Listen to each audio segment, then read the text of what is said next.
மூக்கடலை செய்ய போகிறோம். இதுக்கு வந்து உப்பை நம்ம ஒரு கடாயில் கொட்டி அது ஒரு 10 நிமிஷம் சூடாகட்டும். அது கூட நம்ம இப்போ என்ன செய்ய போகிறோம்னா மூக்கடலை பாருங்கள், கருப்பு மூக்கடலை. இதில் தாங்க நம்ம உப்பு கடலை செய்ய முடியும். இதை நம்ம எடுத்து வச்சுக்கணும். உப்பு வந்து நல்ல ஹை ஃப்ளேம்லேயே வைங்க. ஹை ஃப்ளேம்லேயே வச்சு உப்பு கொஞ்சம் நல்லா சூடாகணும். இப்படியே அதுக்கு கிளறி விட்டுக்கிட்டே இருங்க.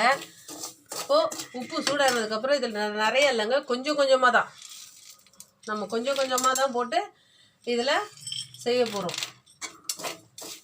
இப்போது நம்ம ஹை ஃப்ளேம்லேயே தான் இதை வைக்கணும். இது ஹை ஃப்ளேம்லேயே வச்சு இது நல்லா கிண்டிக்கிட்டே இருந்தான்னா அது வெடித்து பெருசாக மாதிரி வெடிப்படும். பாப்கார்ன் வெடிக்கும் பாருங்களேன், அந்த மாதிரி அந்த ஸ்டேஜ் வரைக்கும் நம்ம இதை கிளறிக்கிட்டே இருக்கணும்.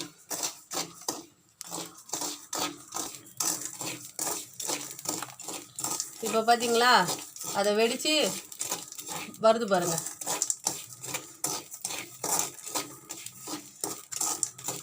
அது எல்லாமே வெடித்து ஓப்பன் ஆகிருக்கு. அவ்வளோதான். இந்த ஸ்டேஜில் நம்ம இன்னொரு கரண்டி வச்சுக்கிட்டு நம்ம எடுக்கணும்.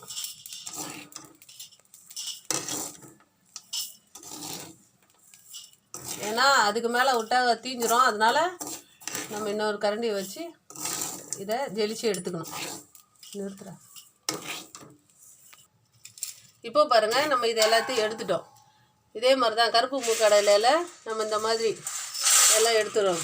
இந்த கலரில் எல்லோ கலரில் வந்த உடனே இதை மாதிரி எடுத்துருங்க. உங்களுக்கு இந்த வீடியோ பிடிச்சிருந்தா நீங்களும் ட்ரை பண்ணி பாருங்கள். தேங்க்யூ.